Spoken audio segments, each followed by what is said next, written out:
Okay, I know it's been a long time since I've been on here. Some stuff has been done.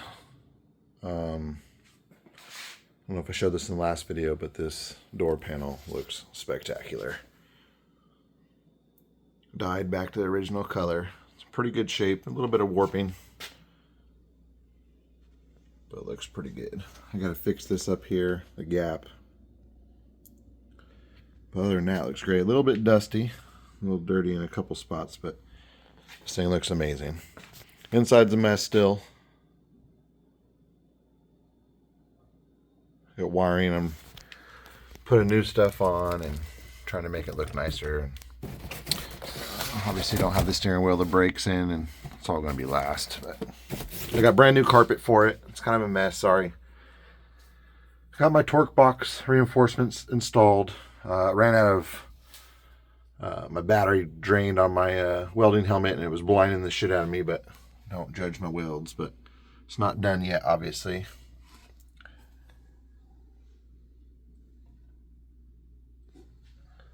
Got that one in, painted, complete welded. I started over here, but again, I had to stop. I was blinding myself here. I finally got my rear end in. I got a Ford 9-inch from Quick Performance, 35 spline axles, wheelwood brakes, Weld S71s, Mickey Thompson. This is a 15 by 9. I can't remember the back spacing. It's a 275 50 15.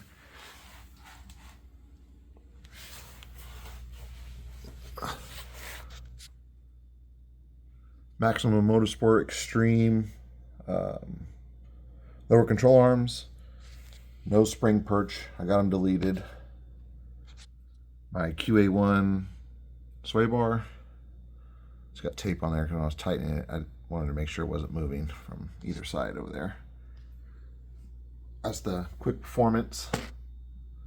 It's got an Eaton True Track with 35 spline axles.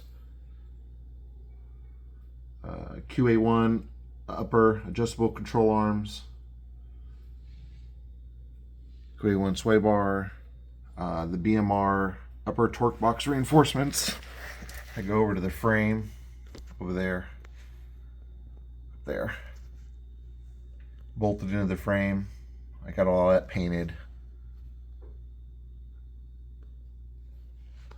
Some of the torque box I welded. Again, I'm not a professional welder, but it definitely looks better than some of the shit I've seen on YouTube. It looks better than that over there. I don't know who welded that, but boy.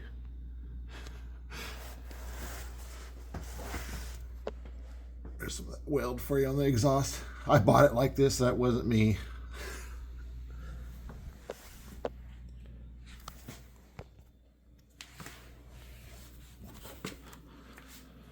This is all torqued in. Not going to be a long video.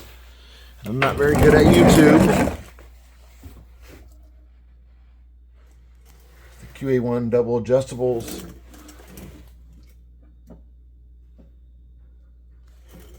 It's got the wheel wood with the parking brake, so I have to get the parking brake cables installed and figure out how I'm going to figure that out. QA1 sway bar looks to be in the right spot. I tightened everything down. I haven't torqued it, but everything is sitting in there nice. Super weird they don't put bushings or like urethane bushings in there, but we'll see if it makes a whole bunch of noise. Pretty good clearance up here. Spherical bearings on the Quick Performance. This is reinforced on the inside, and then it's got the thicker tubes with the old Ford style, and I can't remember what they're, wheel woods. I think they're something light. I can't remember what they're called. They look great though. I think I could have went a little bit bigger on this 15, but maybe not. Still have to put a new fuel tank. This is a 1982. It's a 4-cylinder. It was carbureted, so I had to get a new tank. Probably going to end up going Aeromotive, that Cobra tank that they have with the baffle. Still got to get the drive shaft out. Obviously, that's going to get thrown away, the exhaust. I got to run new fuel lines, brake lines. I still have to do the brake lines up here. I did these, but then installed it and realized that that is just going to smash this. So now I have to rethink how I'm going to run this brake line, or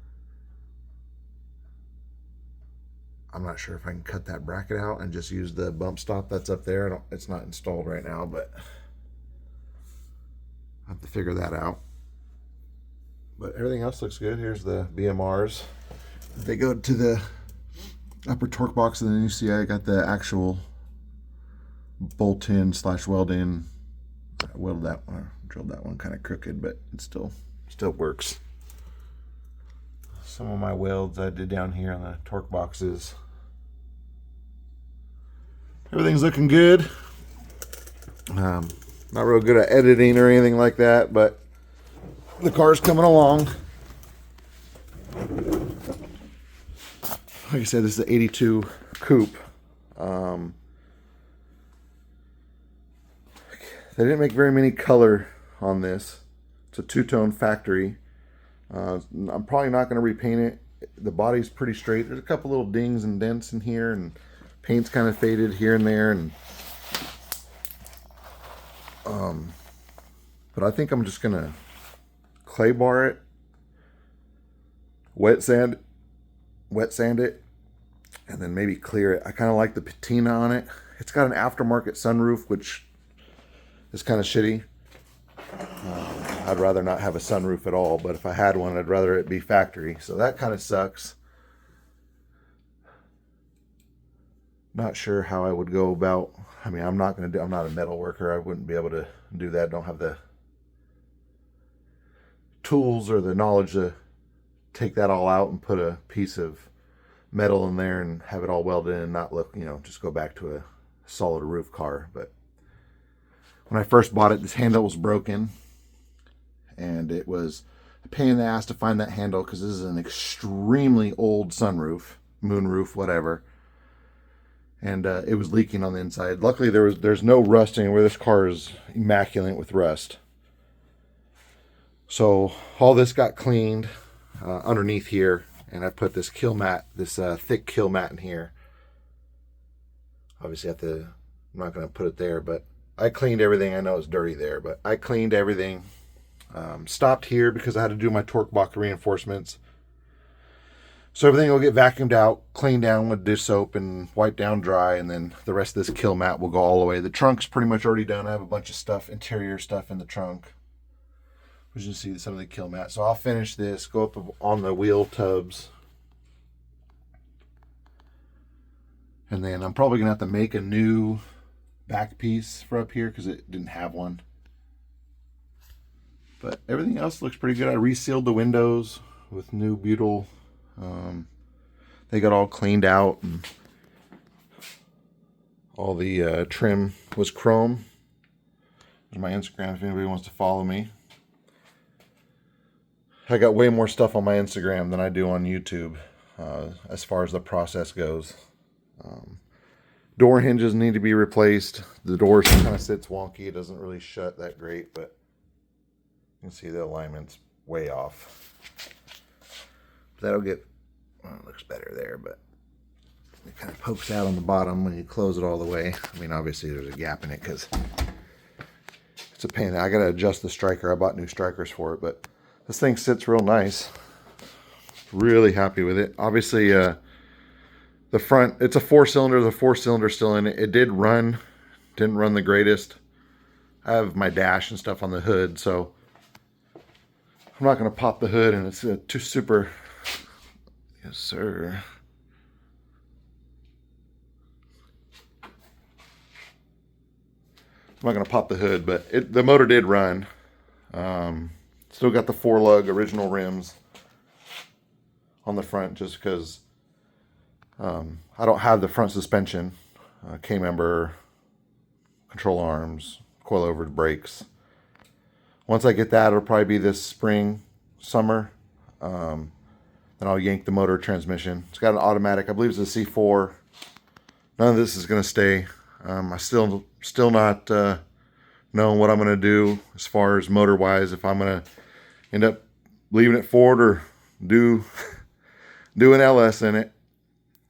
Might be a 363 with a Vortec, a Coyote, or some LS based motor.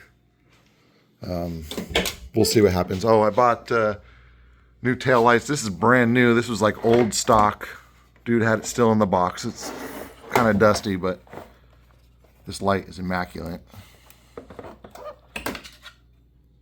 This light is no cracks. There's a little scratch, I think, on this one. It'll come right off. This light is pretty much immaculate. And then I bought this one. This other one is no cracks or any weird stuff going on with it. It's a used light, but I could buff out some of this, some of the scratches. Again, they're just really dusty. They were sitting in the car.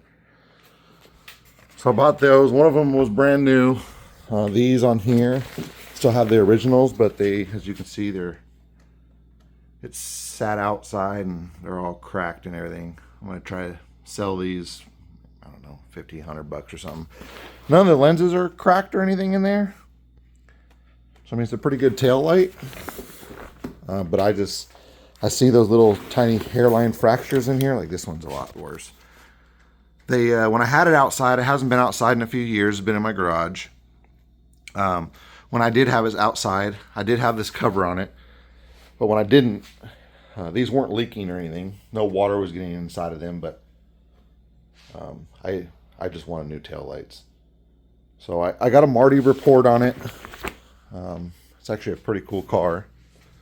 I bought it from a guy in Visalia, which is in California. About 4 hours from me. Bought it sight unseen, just pretty much Facebook posts on the marketplace. But this is the Marty report that I got for it. Let me see, it's a 82. The paint is a medium vanilla paint with a pastel French vanilla accent. French vanilla cloth vinyl bucket seats, which are over here. Can't really see them, but the new carpet's in there. The bottom seats are down there. The interior is pretty much done. The back seat where it meets the top of the window up here was beat by the sun and it's all messed up. So I would like to keep the ugly interior just because it's unique in my opinion. But you can see here, they only made 408 of these paint and trim codes. So it's a pretty rare car. I've only seen maybe 2 or 3 other ones on, never in real life. It was always on like YouTube. But it's got a hood scoop on it.